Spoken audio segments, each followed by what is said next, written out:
Good morning বন্ধুরা। আজকে আমরা বেরোচ্ছি তারাপীঠ। আগের ভিডিওতে তোমরা দেখলে যে আমরা মেলাতে গেছিলাম বীরভূম থেকে। আজকে যাচ্ছি তারাপীঠ। ওকে, সো চলো। আর তারাপীঠে যেতে যেতে আরও যা আমরা দেখবো, যা করবো, সব তোমাদের সাথে শেয়ার করবো। ওকে, তো সকাল সকাল আমরা আমাদের জার্নি স্টার্ট করি। আমরা একটা অটো বুক করে আমরা সবাই মিলে, পরিবারের সকলে মিলে চলে যাই তারাপীঠের উদ্দেশ্যে। আর এদিকে যেতে যেতে যে পুরনো দিনের বাড়িগুলো দেখে মনটা খুব ভালো লাগলো, যে পুরনো দিনের কথা মনে পড়ে গেল। আর আমরা যে রাস্তা দিয়ে যাচ্ছিলাম সেখানে যেমন বাঁধাকপি, ফুলকপি এগুলো প্রচুর চাষ হয়, তোমরা এখান থেকে দেখতে পাচ্ছ। এখানে আমরা একবার নামলাম এই কলেশ্বর মন্দিরটা দেখার জন্য। তো চলো কলেশ্বর মন্দিরের ভিতরে যাই, তারপর তোমাদের দেখাচ্ছি।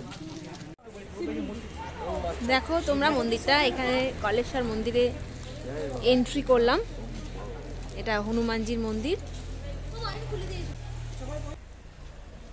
দেখো এবার মন্দিরটা, এটা কলেশ্বরের শিব মন্দির। যদি কেউ মুর্শিদাবাদ বা বীরভূমের দিক থেকে ভিডিওটি দেখে থাকো বা এই মন্দিরটা যারা চেনো, প্লিজ কমেন্টে জানাও আমাকে। তো মন্দিরে যখন এসেই পড়েছি, তাই ভাবলাম একবার ঠাকুর দর্শন করে যাই। তাই আমরা সবাই মিলে গর্ভগৃহের ভিতরে গিয়ে ভগবানকে দর্শন করে ভগবানের আশীর্বাদ নিলাম। আর তোমাদেরকে আমি একটা জিনিস দেখাবো, যে এই মন্দিরের যে চূড়াটা সেটা কতটা উঁচু, সেটা আমি তোমাদেরকে দেখাচ্ছি একটু পরে। এটা হচ্ছে শিব মন্দির, কলেশ্বরের শিব মন্দির। এটা এতটাই উঁচু, যদি আমরা কোনো কথা বলছি সেটা ইকো হয়ে যাচ্ছে, মানে কথাটা প্রতিধ্বনি হয়ে যাচ্ছে এখানে। আর যে বললাম যে উঁচুটা তোমাদের দেখাবো, এই দেখো তোমরা এবার এটা মানে কতটা উঁচু এই যে চূড়াটা সেটা। তো বন্ধুরা, আমরা এখন কলেশনাথ শিব মন্দির দর্শন করে বেরালাম এবং এখানকার যে পূজারিনী ওনার থেকে আমি জানলাম এখানকার ইতিহাস। মানে ছোট্ট করে তোমাদেরকে একটু বলি যে একটি গরু, সে তার বাড়িতে দুধ না দিয়ে এরকম জঙ্গলের মধ্যে এসে কোথাও একটা দুধ দিত, ঠিক আছে। তো বাড়ির লোক যখন মনে করে যে কি হচ্ছে, যে বাড়িতে দুধ দিচ্ছে না, এখানে দুধ দিচ্ছে কেন, তখন তারা যখন খুঁড়ে দেখলো, তো তখন মাটির ভেতর থেকে মানে বাবা প্রকট হলেন শিবলিঙ্গ হিসেবে, ঠিক আছে। এবং তারপর থেকে এখানে সেই পুজো, নিত্য পুজো হয়, মানে 12 মাস পুজো হয়, ঠিক আছে। তো সেই সুন্দর মন্দির আর তার সুন্দর ইতিহাস এবং আরও বেশ কিছু ইতিহাস তোমাদেরকে জানালাম। ওকে, তো চলো। মন্দিরে পুজো দিয়ে, পুজো তো না এমনি প্রণাম করে বেরিয়েছে আমরা এবার মন্দিরের মানে চত্বরটা, আশপাশটা দেখছি, খুব সুন্দর। দাঁড়াও তোমাদের দেখাচ্ছি। মন্দির থেকে স্টার্ট করি। দেখো ওদিকটা, আমরা ওদিকটা দিয়ে এন্ট্রি করলাম, তারপর তোমরা মন্দিরটা দেখো। জাস্ট মানে কত বড় চূড়া আর কত সুন্দর দেখতে মন্দিরটা। তারপরে এখানে আরও অনেক মন্দির আছে, যেমন হয় আর কি মন্দিরে, মেন মন্দির তার সাথে আরও অনেক মন্দির থাকে। তো এটা একটা মন্দির, বেশ পুরনো দিনের মন্দির। পুরনো মন্দির দেখতে তো আমাদের সবারই ভাল লাগে। এই একটা মন্দির। বন্ধুরা, এখন তোমরা দেখতে পাচ্ছ এখানে একটা ডাকাত কালী মন্দির আছে, ঠিক আছে, এই কলেশনাথ মন্দিরের এখানে। এবং মায়ের রূপটা দেখো কি ভীষণ রূপ। এবং এখানে যেটা আমি এর আগে কখনো দেখিনি, এখানেই প্রথম দেখলাম যে শিবের দুটো রূপ। দেখো এখানে সামনে মানে একটা সোজাসুজি লম্বালম্বি আর একটা তেরচা মানে আড়াআড়ি দুটো শিব মূর্তি আছে, ঠিক আছে। এবং তার উপরে মা শ্মশানকালী তার উপরে বিরাজমান, ঠিক আছে। তো দেখো এটা কিন্তু অন্যরকম একটা মূর্তি, তোমাদেরকে দর্শন করালাম। আর এটা দেখো মানে মন্দির প্রাঙ্গণে আমরা এখন আছি, পুকুর আছে একটা, আর সাথে সাথে ছোট ছোট মন্দিরগুলো খুব নজর কাটছে। পরিবেশটাও ভীষণ সুন্দর। দেখো আর একটা জিনিস বলি, মন্দিরের সংলগ্ন যে পুকুরটা আছে, এখান থেকে পুকুরটা দেখো, তো মন্দিরের পাশে তো পুকুর একটা থাকেই, সেই হিসাবে এই পুকুরটা অনেকটা বড় পুকুর।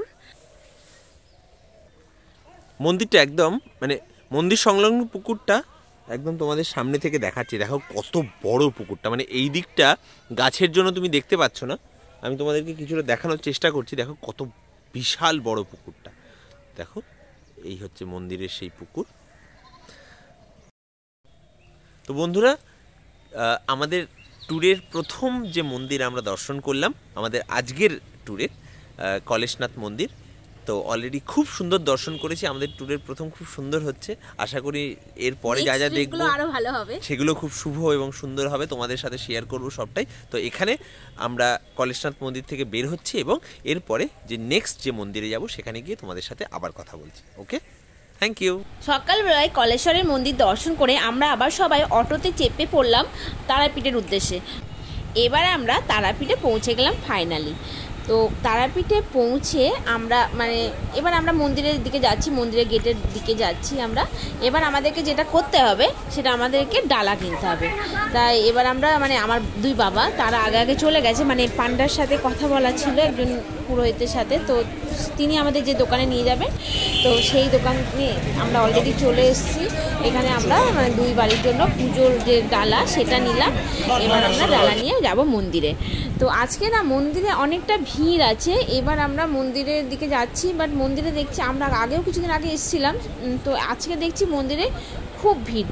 তো আমরা দেখছি যে লাইনটা কোন দিকে, লাইনটা কোথায় গিয়ে লাইনটা লাস্ট লাইন। তো সেই হিসাবে আমরা পুজোটা কোথায় দেব, ভিতরে দেব নাকি নাট মন্দিরে দেব সেটা ঠিক করছি।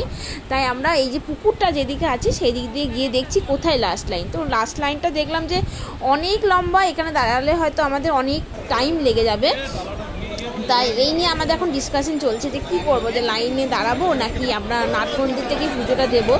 তো ফাইনালি আমরা ডিসাইড করলাম যে আর লাইনে দাঁড়াবো না, কারণ অনেক দেরি হয়ে যাবে। তাই নাট মন্দিরে এসে এই পুরোহিত যার সাথে আমাদের কথা বলা ছিল তিনি আমাদের পুজোটা দিয়ে দিলেন। আর আমরা নাট মন্দির থেকেই মা তারার দর্শন করে তারপর আমরা এদিকে এলাম মোমবাতি আর ধূপকাঠি দেখানোর জন্য। আমাদের পুজো হয়ে গেছে, আর দেখলে তো আমরা নাট মন্দির থেকে পুজোটা করলাম, তারপরে এখানে এসেছি ধূপকাঠি দেওয়ার জন্য। আর এরপরে কি করব, এরপরে এখান থেকে বেরিয়ে তারপরে ব্রেকফাস্ট করব। এখনো ব্রেকফাস্ট করিনি। ব্রেকফাস্টে আমরা নিয়েছিলাম মুড়ি, ঘুগনি আর চপ, আর যেটা খেতে আমাদের খুবই ভালো লেগেছিল। এখন আমরা যাচ্ছি তারাপীঠ মহাশ্মশানের এই দিকটা।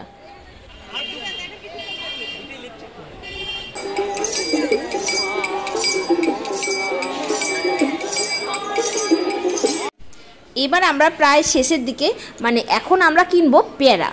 তো আমরা এদিকে যে জিনিসপত্র যেখানে বিক্রি হয় প্যারা বা আরও পুজোর যে সামগ্রী সেই দিক থেকে গেলাম।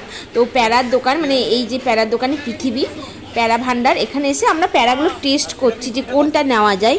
তো টেস্ট করে আমরা একটা সিলেক্ট করলাম। এটা ভালো তো খেতে।